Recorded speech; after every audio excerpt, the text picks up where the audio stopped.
সারাদিন যাই করি না কেন বিকেলবেলা বাচ্চাদেরকে সময় দিই, কারণ বাচ্চারাই হচ্ছে আমার প্রাণ। আসসালামু আলাইকুম। সকালে ঘুম থেকে উঠে প্রচুর ব্যস্ততার মধ্যে সময় কাটে, মেয়েকে নিয়ে স্কুলে যাওয়া, আবার দুপুরে এসে রান্নাবান্না করা, তো মেয়েদেরকে আমি সময় সেরকমভাবে দিতে পারি না। কিন্তু বিকালটা পুরোটাই আমি তাদের সঙ্গেই কাটাই। তো বিকালবেলা হচ্ছে তাদেরকে নিয়ে বের হয়ে গেলাম। আমার পুচকুটাও খুব বড় মানুষই করছে, এখন দিন দিন বড় হচ্ছে, তো একা একাই নামবে। আমি যদি হাত ধরি তাহলে আমাকে হাত ধরতে দিবে না।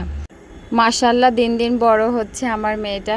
তো এটা হচ্ছে আমাদের বাড়ির সামনের জায়গা, যা আমাদের সামনে ফুলের গাছ আছে অনেকগুলো। এগুলো আগাছা বের হয়ে গেছে, ফুল এখনও লাগানো হয়নি, তারপরও এগুলো প্রচুর ফুল। সবাই ফুলে ছবি তুলতে আসে রাস্তা দিয়ে, যখন মানুষ যায়। অনেক সুন্দর এই ফুলটা, আমার খুব ভালো লাগে। এই যে আমার মেয়ে সামনে চলে গেছে, এখানে দেখছেন পুরো জায়গাটা জুড়ে এই যে এই ফুল। এগুলো আগাছা হলেও এই ফুলটা দেখতে আমার খুব সুন্দর লাগে। এই যে আমাদের কাজের আপা চলে যাচ্ছে কাজ করে। এটা হচ্ছে মেন রাস্তা, এখান দিয়েই সবাই যাতায়াত করে। তো জায়গাটা অনেক সুন্দর। আশেপাশে এখনো বাড়ি তৈরি হয়নি, আমাদের বাড়িটাই এখানে একটাই। তো এইদিকে একটা রাস্তা আছে, ওইদিকে চলে গেছে একটা রাস্তা, ওখানে অনেকগুলা বাড়ি আছে। তো আমার মেয়েরা বিকালবেলা এই ফুল গাছের ফুল না ছিলে তাদের কাটেই না সময়। তো চলে যাচ্ছে এখন এইদিকে, কারণ ওইদিকে বাড়িঘর আছে। তো আর ওখানে একটা আন্টি আছে, তাই আন্টির সঙ্গে দেখা করতে যাচ্ছে। এভাবেই বিকালবেলা ওখানে যাবেই, প্রতিদিন যাবে। ওখানে পিচ্চি একটা বাবু আছে, তো দেখার জন্য যায় আর কি। তো এই জায়গাটা অনেক সুন্দর, আপনারা দেখেই বুঝতে পাচ্ছেন, চারিদিকে শুধু সবুজ আর সবুজ।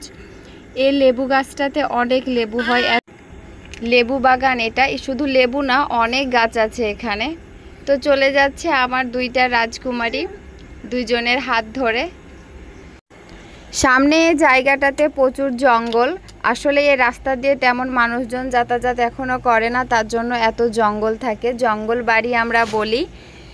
তো এত আশেপাশে জঙ্গল, তারপরও সাবধানেই যাই, পোকামাকড়ও থাকতে পারে।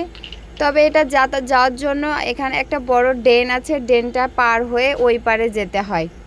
তো চলে গেছে আমার মেয়েরা, এখানে অনেকক্ষণ সময় কাটাবো। তো সময় কাটানোর পরে আমরা বাসায় যাব। তো আমাদের সময় কাটা হয়ে গেছে, অনেকক্ষণ গল্প করলাম, সেগুলা শেয়ার নাই বা করি, কারণ ওগুলা তো অন্য মানুষ, ওরা ক্যামেরার সামনে আসে না। তো আমরা এখন বাড়ি চলে যাচ্ছি। তো এভাবে ঘোরাঘুরি হয়, বিকালটা আমাদের এইভাবেই কাটে। আমার মেয়েরাও খুব মজা পায় এবং আমিও ওদেরকে নিয়ে বের হতে খুব ভালো লাগে। তো এখন আমরা চলে গেলাম বাসায়। আমাদের ভিডিওটা ভালো লাগলে অবশ্যই পাশে থাকবেন এবং কমেন্ট করে জানাবেন কেমন ভিডিও দেখতে আপনাদের ভালো লাগবে, সেগুলা জানাবেন। আমার মেয়েদের জন্য দোয়া করবেন এবং পাশে থাকবেন। আল্লাহ হাফেজ।